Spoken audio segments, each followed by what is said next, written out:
जैसा कि पूरे प्रदेश में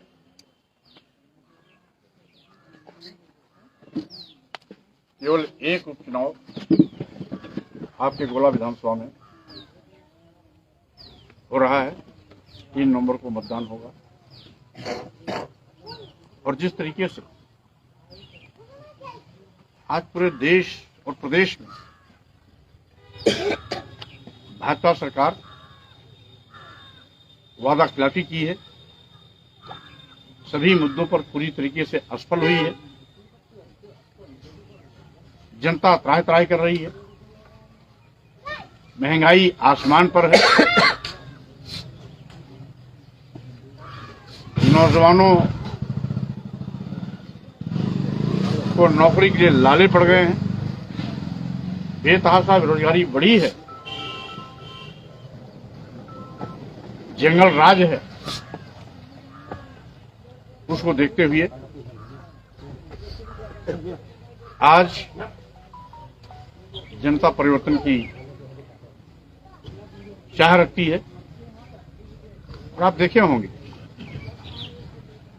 कि आज गांव का किसान हो, गरीब हो, मजदूर हो, दलित हो, पिछड़े हो, अगड़े हो, कोई भी हो, सभी सरकार से परेशान। आपको याद होगा जब भारतीय जनता पार्टी की सरकार नहीं थी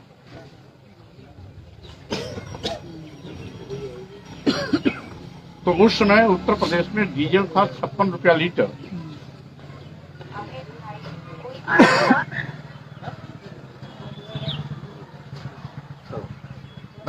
उस समय डीजल था 56 रुपये लीटर और पेट्रोल था 65 रुपये लीटर।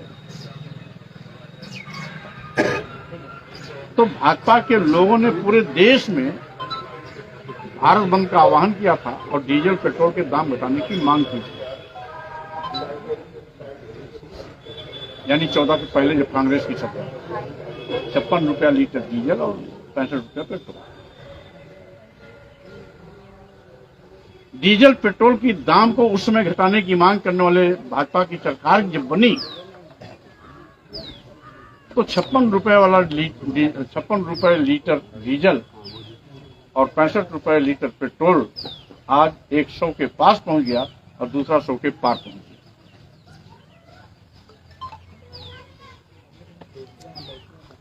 आपके घरों में खाना बनाने के लिए गैस सिलेंडर आता है, ये 300 रुपए मिलता है, आज इसकी कीमत 1000 रुपए के पार पहुंच गई, 1082।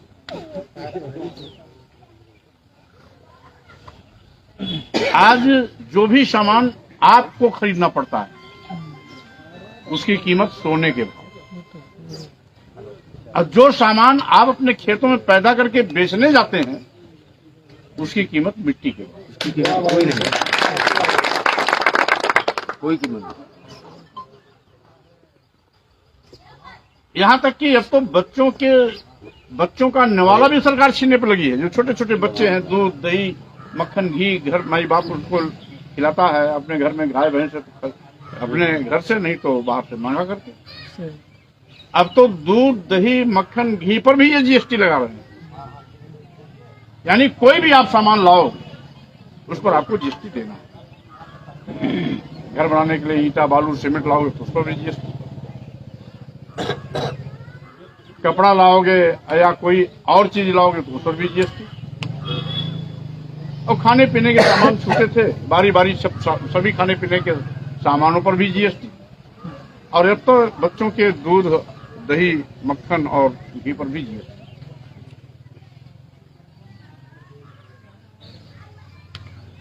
यही नहीं, आज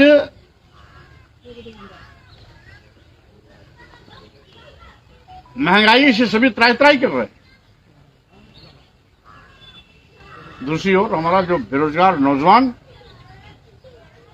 जिससे उम्मीद जताई थी जब मोदी ने कहा था कि हर साल हम 2 करोड़ लोगों को रोजगार देंगे, तो हर साल 2 करोड़ नौकरी देने की बात तो जाने दो। ये दूसरा टर्म उनका शुरुआत हो गया। कहीं भी नौकरी दिखाई नहीं पड़ रही। नौकरी के नाम पर आउटसोर्सिंग भर्तियां और संविदा भर्ती, जिसमें नौजवान चाहे बीए हो, चाहे एमए हो, चाहे बीएड हो, चाहे लॉ किए हो या और भी बड़ी क्वालिफिकेशन हो, तो किसी को 8,000, किसी को 10,000, किसी को 11,000, किसी को 12,000, ये आउटसोर्सिंग और संविदा पर नौकरी करने वालों की मिलती है। और जितना उसको नहीं मिलता उससे ज्यादा उस आउटसोर्सिंग भर्ती वाले को मिल जाता है, जो संस्था भर्ती करवाती है। यानी नौजवानों की मेहनत का और उनकी कमाई का आधा पैसा बिचौलिया ले जाता है और उसको मिलता है 8,000, 10,000, 11,000, 12,000। नौजवान ठगा हुआ, जगह नहीं निकलती। और भूले बिसरे कभी जगह निकल भी गई,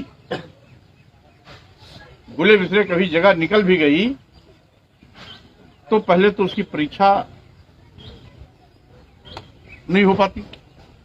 अगर परीक्षा सरकार कराती भी है तो उसका पर्चा लीक आउट हो जाता है, परीक्षा निरस्त हो जाती है। यदि कोई परीक्षा संपन्न भी हो गई तो उसका रिजल्ट 2, 3, 4 साल नहीं आता है। ये हालात आज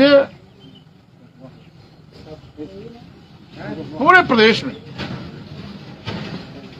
बड़े पैमाने पर नौजवान बेरोजगारी के दौर से गुजर रहा है। ये सरकार बेरोजगारों की फौज तैयार कर रही है। अब तो सेना की भर्ती भी आउटसोर्सिंग और संविदा करना शुरू कर दी। यानी जो अपनी जान हथेली पे रख करके देश की सीमा की रक्षा करने के लिए अपने को शहीद करता है, कुर्बान करता है, उसकी कीमत भी अब संविदा कर्मी के रूप में होगी। ये सरकार नहीं है, ये ईस्ट इंडिया कंपनी हो गई है। जिस तरीके से ईस्ट इंडिया कंपनी इस देश में आकर के लूट करके पूरे देश की खजाना खाली कर दिया, उसी प्रकार से भाजपा सरकार केंद्र की हो या प्रदेश की, पूरे देश की सारी सरकारी संपत्तियों को अपने चहेते उद्योगपतियों के हाथ में आपकी गाढ़ी कमाई और खून पसीने के पैसे से बनी अरबों खरबों की संपत्ति को कौड़ियों के भाव बेच रही है।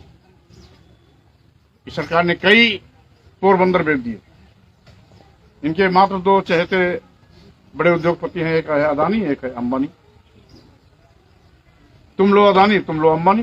किसी को पोरबंदर दे रहे हैं, किसी को एयरपोर्ट दे रहे हैं, किसी को एयर इंडिया दे रहे हैं, किसी को LIC दे रहे हैं, किसी को रेलवे स्टेशन दे रहे हैं और किसी को कई ट्रेनें भी दे दिया कि तुम चलाओ।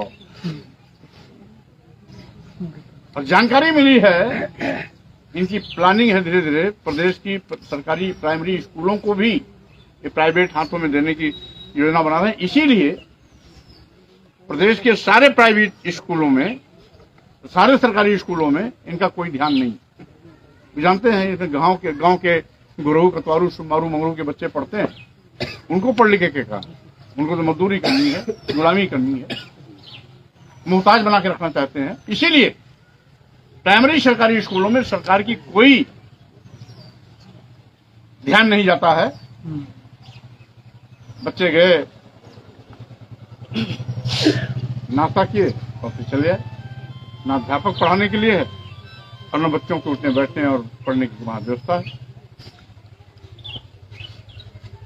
अभी बच्चों की किताब कापी इस साल 11 महीना बीत गया, 12वें महीने में आया। अब इसी 1 महीने बाद उनका नया सत्र चालू हो जाएगा। अब आया है जाके। ये हालात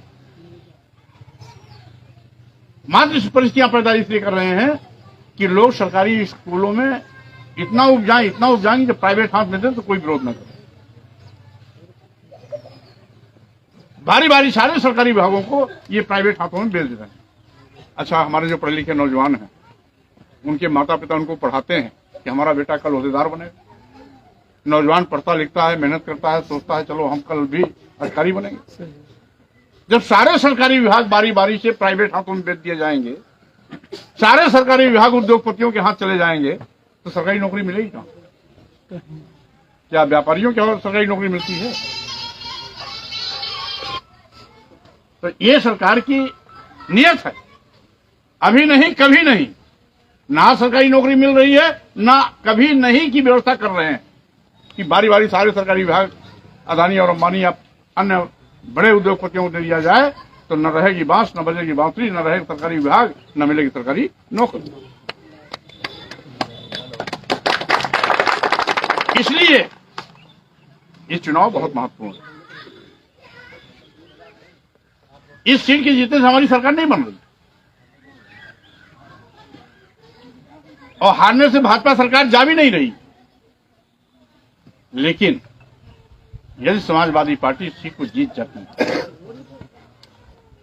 विनय तिवारी विधायक बन जाते हैं, तो भारतीय जनता पार्टी के खिलाफ जो पूरे देश में गुस्सा है, आपके गोला से संदेश जाएगा कि परिवर्तन का बिगुल गोला से बच चुका है, अब देश में उखाड़ फेंको कोई भाजपा सरकार को। यानी आने वाली राजनीति का रास्ता आपके गोला से शुरुआत होगा। अभी ज्यादा दिन नहीं है, 1.5 साल बाद लोकसभा का चुनाव 2024। ये साल आपका बीत रहा है,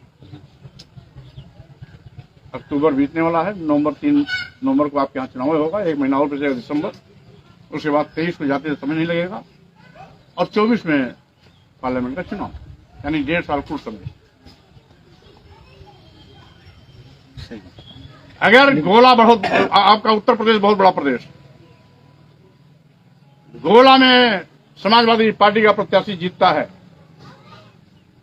आप यहां विजय परचम लहराते हैं, तो आने वाले लोकसभा चुनाव के लिए यहां से एक संदेश जाएगा कि परिवर्तन का बिगुल गोला से बच चुका है। अब दिल्ली की बारी है और जब लोकसभा का चुनाव आएगा तो आज ये पूरी की पूरी ईस्ट इंडिया कंपनी के रूप में जो भाजपा सरकार चला रही है उसकी विदाई तय हो जाएगी और सारे के सारे लोग सम्मान और स्वाभिमान के साथ। इसलिए साथियों, आपके गांव में आकर के मुझे अपील करने का मौका मिला है कि आप सभी लोग, आप लोग तो यहां पर हो, लेकिन जो नहीं आ पाए हैं उनके बीच में आप जाइए, घर परिवार, टोला मोहल्ला, गांव और पास पड़ोस, जहां भी आपका उठना बैठना है आ जा सकते हैं, वहां जाइए। साइकिल वाली बटन दबा करके, साइकिल के सामने वाली बटन दबा करके भाई समाजवादी पार्टी के प्रत्याशी विनय तिवारी जी को भारी मतों से विजयी बनाइए और आने वाले अपने संतानों की, अपने बेटों और बेटियों के भविष्य को सुरक्षित रखिए। आप भी सम्मान स्वाभिमान के साथ रहें, महंगाई से मुक्त पाएं, जंगल राज से मुक्त पाएं और साथ ही साथ भाजपा सरकार को उखाड़ने की शुरुआत गोला से शुरू करें। इन्हीं शब्दों के साथ मैं आपको बहुत बहुत धन्यवाद देता हूँ।